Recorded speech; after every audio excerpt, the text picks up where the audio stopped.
The Nebraska Cornhuskers return 0 Blackshirt linebackers who started last season, but they have some rotational guys and younger players who are ready to step up, and they add 2 high-quality transfers in Dasan McCullough and Marquise Watson-Trent. When I look at this linebacker core, it's critical that it succeeds this year. And that is because the defensive line lost a ton of talent. Had a coaching change, both at D-line coach and defensive coordinator. Love the D-line coach hire. The defensive coordinator hire can definitely work, and I do trust Matt Rhule. However, you can't deny the talent that was lost. And it would be very helpful to this defense if the linebacker group steps up, compensates for some of the losses on the D-line, and that, I think, is the path for this defense to get better or reload. The linebacker room has to improve if Nebraska wants to do those things, and especially take advantage of what should be a huge leap forward in year 3 under Matt Rhule. Dasan McCullough, let's start talking about him. So what I like about this linebacker group in the 3-3-5 defense that Nebraska's going to run is McCullough and Willis McGahee IV are players who are kind of built like edges, if I'm being honest. Like, they are players who are built more so to be defensive ends or outside linebackers than just a pure linebacker. I mean, they were both recruited as edges out of high school. Before we resume this segment, please take a few seconds of your time to make sure you have liked the video, subscribe to the channel, hit the notification bell for the channel and for any team podcasts and playlists linked in the description, and also comment your thoughts down below in the comment section and join my Discord server via the description. All of those things I just asked you to do are completely free, and they sign you up for things related to my channel, or they don't sign you up for anything. No cost to you, and all the benefit to you because we release daily college football content here on College Football with Sam. If you want to support the channel monetarily, sign up for a YouTube membership, or check any other links in the description for my merchandise store and Patreon page. Thank you very much, and let's get back to the segment. McCullough had 17 tackles last year with Oklahoma. I think dealt with some injuries or got benched. 62.9 PFF grade. He's 6'5", 235 pounds, and it was a 94 overall out of high school. I love his addition, adds seniority, along with Marquise Watson-Trent, who had 120 tackles, was Sun Belt Defensive Player of the Year, 1.5 sacks, and 4 forced fumbles with an 80.9 PFF grade. 5'11", so a shorter guy, but 225, so he's big, muscular, 80 overall out of high school, definitely has developed himself and was coached well at Georgia Southern. That experience is invaluable. And it's proven production as well. McCullough was very successful in 2023 with Oklahoma, 2022 with Indiana. And last year, I don't exactly know, again, what happened. I think it was an injury. But that Oklahoma defense was also deep. So if it happens to be that he was benched, then I don't even think there's much shame in that. I mean, that defense for Oklahoma last year was stacked. It's the only reason they won 6 games and didn't have a season below 500.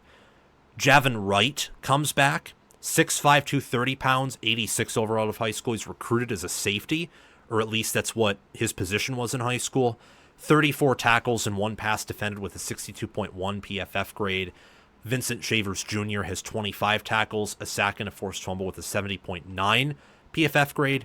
6'1", 225, and an 86 overall out of high school. And then McGahee had 13 total tackles, a sack, 2 forced fumbles, 61.6 grade. 6'1", 240, pretty big linebacker. Him and Shavers got to play some in that bowl game against Boston College, and they had a lot of success and played some during the regular season as well. The impact of this group cannot be overstated because the secondary and the D-line, I think, have lower ceilings and maybe even lower overall depth or worse overall depth than this linebacker room does. I think this is going to be the strength of the defense. It's going to anchor this unit. The defensive line, again, is young, and I think that having experienced linebackers behind them who can plug the holes, who can maybe help in getting to the quarterback, it's helpful. You look at how it's a deeper room than you might intuitively think. So McGahee and Shavers are not projected to be starters right now. That's McCullough, Marquise Watson-Trent, and Javin Wright. Shavers and McGahee were good last year, anywhere from above average to good, and even had some great moments. So they get another year in the system. being coached, and I think Nebraska's assistant coaches have upgraded compared to last year. I think the defensive coordinator downgraded a bit, but the assistant defensive coaches, I think, massively upgraded in more ways than one, and having Phil Snow there should help the defense. So this is a deep linebacker group that can definitely rotate, definitely sustain an injury, and maybe they can even change up some of their sets and get more of these linebackers on the field if that's what they need to do. Because ultimately, I'm not a coach, so I'm not saying they need to change up sets. I'm just saying if they can or if they think they need to, they're deep enough here to do so. They have a diverse skill set, too. As I previously mentioned, McCullough and McGahee were edges out of high school, and the others are more pure linebackers, except for Wright, who's pretty tall, was a safety in high school, was listed as that for 24/7 Sports. They have a diverse skill set, and that will help potentially if they need to plug some holes on the D-line or at DB, help out in some instances. And again, that means they can rotate, put different guys on the field when they feel like their skill set plays to the advantage of maybe an obvious running down, an obvious passing down, a short down, a fourth down, and they could be dominant too. They have enough talent, enough experience, enough proven production to where I could see this being one of the best linebacker groups in the Big Ten. Could even be the best. In terms of starting caliber, probably not, but the depth they have, if everything pans out, means this could be talked about as the best linebacker group in the Big Ten, and very, very few can say that. I think that Ohio State, Michigan, Penn State, maybe USC, but I don't think they have the depth Nebraska does. Maybe Oregon, but I think Oregon might be a year away again, looking at depth. Very few teams can talk about it. Maybe Illinois. Maybe. Just as an example. Nebraska is one of those few teams that has both a deep and proven linebacker room, and I expect big things out of this unit, if I'm being really honest. I'm low on the D-line, okay at secondary, but this unit will compensate for them a bit, and I think Nebraska will field. Look, it'll be the anchor of the defense. The defense, I think, will be a good unit. And I think McCullough, Watson, Trent, I really love Vincent Shavers, him, Javin Wright, and McGahee will all be a wrecking crew. How this fits in with the schedule is against Cincinnati, week 1. You also got Akron, week 2, Houston Christian, week 3, Michigan, week 4, Michigan State, week 6, Maryland, 7, Minnesota, week 8, Northwestern, week 9, USC week 10, UCLA on the road week 11, Penn State on the road week 13, and Iowa in week 14. A lot of these schools will be better running the ball than passing. A lot of them. Especially, I think, against this defense. So it is important and critical that this unit steps up because Cincinnati will want to run the ball. And I think they'll be better at running the ball in general than passing. It's the same thing with Michigan, no matter what. Especially since it's that early in the year. For Michigan State, it depends, but I think they're going to have a good rushing offense with the O-line that they have, especially since it's early before any injuries can set in.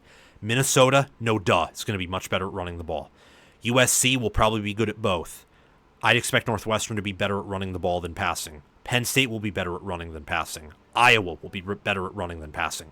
If Nebraska wants to take this step forward, the D-line will have to step up, but I think more importantly the linebackers will too, to make sure they can tackle competently, the defense can, and that they can close holes in the ground, get pressure on the quarterback.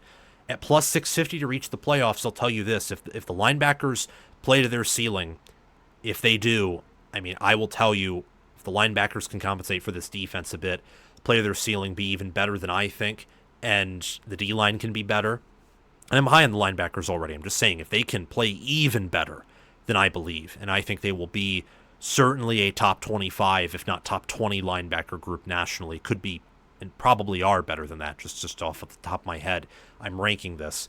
That plus 650 with Rhule and how the offense looks really juicy and appetizing.